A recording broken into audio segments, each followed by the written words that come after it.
Welcome back to the WJZ Black History Oratory Competition Special. For over a decade, the Reginald F. Lewis Museum in Maryland, African American History and Culture, has hosted the speech portion of the oratory competition, but of course, due to the pandemic, we were unable to meet there in person in 2021.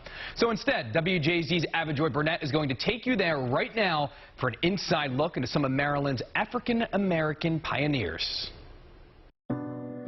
When you think about Maryland and African American history, you probably think of civil rights advocates like Harriet Tubman, who conducted the Underground Railroad from the Eastern Shore. Or perhaps you think of Thurgood Marshall, years before he argued the landmark Supreme Court case Brown v. Board of Education. He spent his free time watching court cases in Baltimore. But Maryland's African American heritage goes well beyond any one particular subject. We're talking about the worlds of sport, science, and even entertainment. Almost 70 years before the Civil War, Baltimore County-born Benjamin Banneker helped Andrew Ellicott, think Ellicott City, to survey the boundaries of the future Washington, D.C. Basically, Thomas Jefferson had said that African Americans were of low intellectual capacity. So Banneker was very clear in speaking back, or as they say now, clapping back, to Thomas Jefferson to explain that his intelligence was an innate gift from God.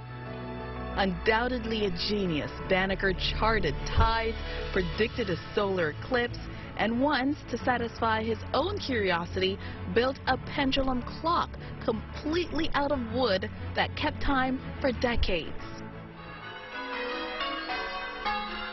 Mother Mary Lang is the foundress of the Oblate Sisters of Providence, the oldest nunnery and the oldest element of African Catholicism in the country. By the early 1800s, there were more free black citizens in Baltimore than slaves. And seeing the dire need for schooling for African American children, Mother Mary Elizabeth Lang opened her own school in her home in Fells Point. And many have since lobbied for her to become a saint. Before Muhammad Ali, there is Joe Gans. Considered the greatest lightweight boxer of all time, Gans shucked oysters before boxing paid the bills. And despite being forced to throw some matches to white opponents, he became the first African-American world boxing champion in 1902. Known as the Old Master, he was one of the first professional boxers to use strategy to win by studying the movements of his opponents. At 3, he played drums and pots and pans. At 11, William Henry Chick Webb worked a paper route to save money to buy his first reel set. And despite an injury that curved his spine, Webb moved his natural talents out of East Baltimore and up to New York, where he founded one of the most influential swing bands of all time. Even the Reginald F. Lewis Museum's namesake was a pioneer. In the 1980s, he became the first African American to build a billion-dollar company. From politics to pop culture, many important African Americans' paths came right here through Maryland. Just a few amazing people in our history there. This, of course, would not be possible without our sponsors, who also served as judges for this competition. WJZ would like to say thank you to our 2021 Black History Oratory Competition judges. From Toyota Financial Services, Zipporah Wiseboard, and Camille Kelly. From Morgan State University, Dr. Adele Newson-Horst.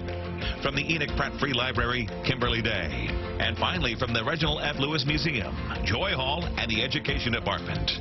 Thank you for your continued support.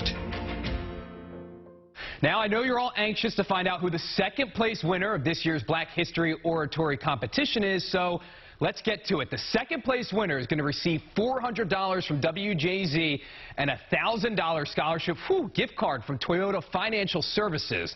So let's go back to our BHOC alumni to find out who won. And the second place winner is TENI ADEDIRE from Eastern Technical High School.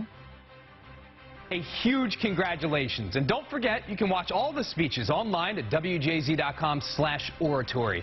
All right, let's see some of that winning oration right now. See, being a black woman in America can feel like a bundle of contradictions. wanting to prove that you belong in whatever room you're in and not be judged by what you look like, and yet still being proud of who you are and not wanting to erase that. How do you wrestle with those things? Malcolm X once said in 1962, the most disrespected person in America is the black woman, the most unprotected person in America is the black woman, and the most neglected person in America is the black woman. And in the decades since, those words have continued to resonate, a rallying cry for black women who felt sidelined in the fight for civil rights, ignored during the feminist awakening, and discounted even as their protests against police violence have earned that movement new attention. Black women have always been overseen and overlooked as a result of underestimation and underrepresentation. Yet, in the face of such challenges, generations of black women have learned to become solution-oriented and resourceful, often making a way out of no way. And their political participation is proof of their history of survival. So, how do they do it? Some may ask. Well, to create an opportunity for yourself after facing discrimination, one must realize that their worth is what they believe it is, and not what anybody else thinks.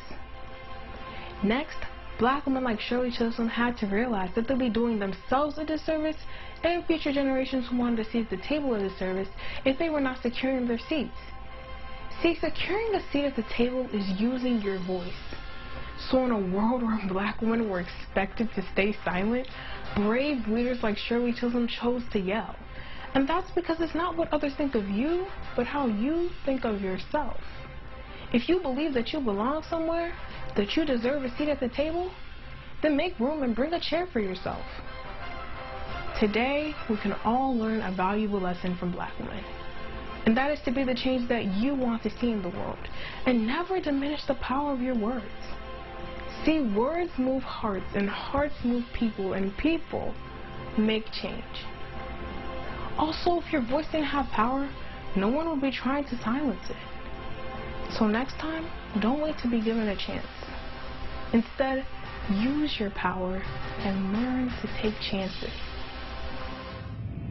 You're watching the Black History Oratory Competition Special, only on WJZ. Brought to you by Morgan State University. Growing the future, leading the world.